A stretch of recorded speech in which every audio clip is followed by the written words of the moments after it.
الحمد للہ والصلاة والسلام علی رسول اللہ اما بعد باب اذا وهب هبة فقبضها الآخر ولم يقل قبلت۔ یہ باب ہے جب کوئی کسی کو ہبہ کرے اور دوسرا لینے کے بعد یہ لفظ نہ بولے کہ میں نے قبول کیا تو بھی ہبہ جائز ہے۔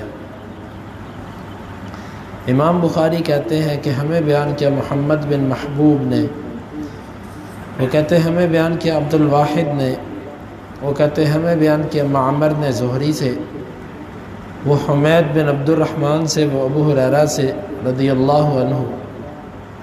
وہ کہتے ہیں جاء رجل الی رسول اللہ صلی اللہ علیہ وسلم، ایک شخص آپ صلی اللہ علیہ وسلم کے ہاں تشریف لایا، فقال ہلکت، وہ کہنے لگا میں ہلاک ہو گیا۔ فقال وما ذاک، آپ نے فرمایا وہ کیا ہے؟ قال وقعت باہلی فی رمضان، میں رمضان روزے کی حالت میں اپنی بیوی کے ہاں چلا گیا ہوں۔ قال اتجد رقبہ، آپ نے فرمایا کیا تیرے پاس غلام آزاد کرنے کی طاقت ہے؟ قال لا، اس نے کہا نہیں۔ قال هل تستطيع ان تصوم شهرين متتابعين، کیا تو 2 ماہ لگاتار روزے رکھ سکتا ہے؟ قال لا، اس نے کہا نہیں۔ قال فتستطيع ان تطعم 60 مسکینا، کیا تو 60 مسکینوں کو کھانا کھلانے کی طاقت رکھتا ہے؟ قال لا، اس نے کہا نہیں۔ قال فجاء رجل من الانصار بعرق، راوی کہتا ہے کہ انصاریوں میں سے ایک ٹوکڑا لے کر آیا، والعرق المقتل فیہ تمر، اور عرق اس ٹوکڑے کو کہتے ہیں کہ جس میں کھجوریں ہوں۔ قال اذهب بهذا فتصدق به، آپ نے فرمایا کہ یہ کھجوریں لے جاؤ اور اس کا صدقہ کر دو۔ قال علی احوج منا یا رسول اللہ صلی اللہ علیہ وسلم، کیا اپنے سے زیادہ پر محتاج پر خرچہ کروں اللہ کے رسول صلی اللہ علیہ وسلم؟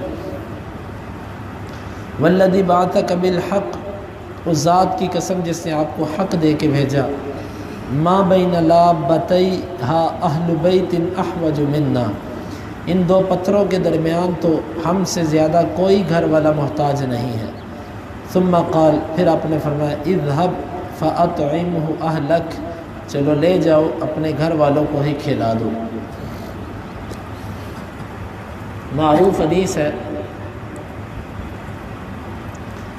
کہ ایک آدمی روزے کی حالت میں اپنے گھر والوں کے پاس چلا گیا اور ایسا عمل کر دیا کہ جس سے روزہ ٹوٹ جاتا ہے۔ پریشان ہوئے اور آ کر کہنے لگے میں تو تباہ ہو گیا۔ آپ نے فرمایا وہ کیسے؟ کہا میرے سے یہ عمل سرزد ہوا۔ آپ نے فرمایا کہ ایک غلام آزاد کرو۔ اس نے کہا میرے پاس تو نہیں ہے۔ دوسری حدیث میں آتا ہے کہ میں اپنی گردن کے سوا کسی گردن کا مالک ہی نہیں۔ آپ نے فرمایا کہ 2 ماہ لگاتار روزے رکھو۔ اس نے کہا کہ ایک روزے سے یہ مشکل بنی ہے، تو 2 ماہ لگاتار۔ آپ نے فرمایا چلو اس طرح کرو کہ 60 مسکینوں کو کھانا کھلاؤ۔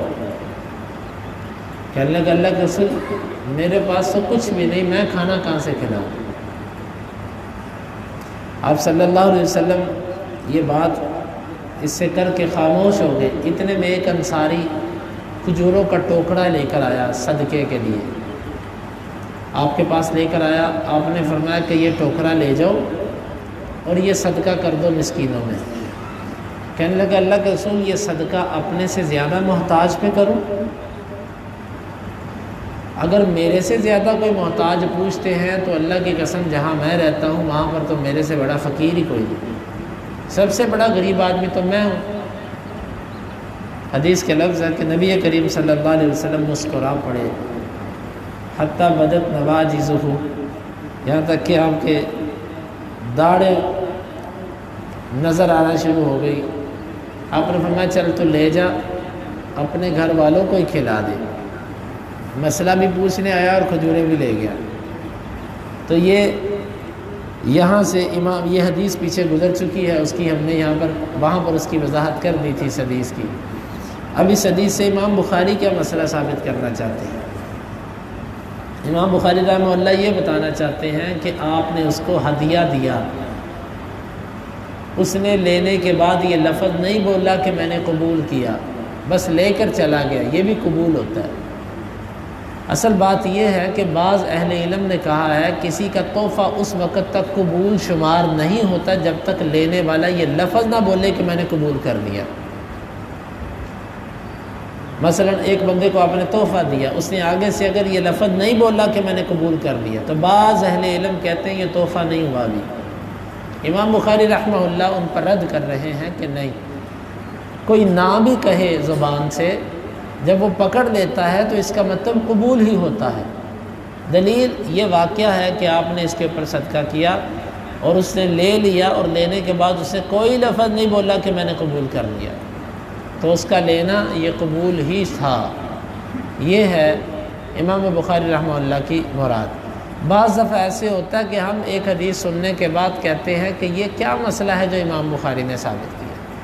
اصل وجہ یہ ہوتی ہے کہ امام بخاری نے اپنے زمانے کے اندر اس مسئلے کا اختلاف ہوتا ہے۔ امام بخاری کے دور میں وہ مسئلہ مختلف ہی ہوتا ہے، تو امام بخاری رحمہ اللہ اپنے دور کے مطابق وہ مسئلہ لکھ دیتے ہیں۔ ہمارے دور میں وہ مسئلہ ختم ہو چکا ہے، یا لوگوں کی علم کی کمی کی وجہ سے، ذوق کے کم ہو جانے کی وجہ سے ادھر لوگوں کا رجحان ہی نہیں ہے، تو ہمیں یوں لگتا ہے کہ یہ مسئلہ امام بخاری نے عجیب سا لکھ دیا۔ عجیب نہیں ہوتا، جس مسئلے میں اہل علم کا اختلاف ہوتا ہے امام بخاری اس میں اپنی حدیث سے رائے ظاہر کرتے ہیں کہ میرا فہم اس طرف جاتا ہے، میرا موقف اور میرا میلان اس طرف ہے۔ تو یہاں پر بھی امام بخاری رحمہ اللہ نے اپنی مراد واضح کر دی۔ اب یہاں سے اس حدیث سے یہ بات سمجھ آتی ہے کہ شریعت سائل کے مطابق، شخص کے مطابق لوگوں سے معاملہ کرتی ہے۔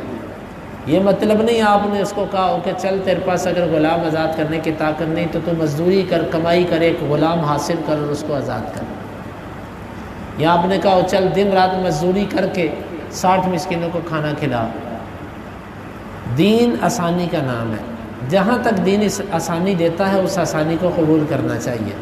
یہاں پر آپ صلی اللہ علیہ وسلم نے سائل کے ساتھ کتنی خیر خواہی کی۔ کبھی کبھار ایسے ہوتا ہے کہ مسئلہ بتانا بھی پڑتا ہے اور مسئلہ حل بھی کرنا پڑتا ہے۔ یہاں پر آپ نے صرف اس کا مسئلہ بتایا نہیں بلکہ اس کا مسئلہ حل بھی کیا۔ مسئلہ بتانے کے بعد خود اس کا مسئلہ حل کیا۔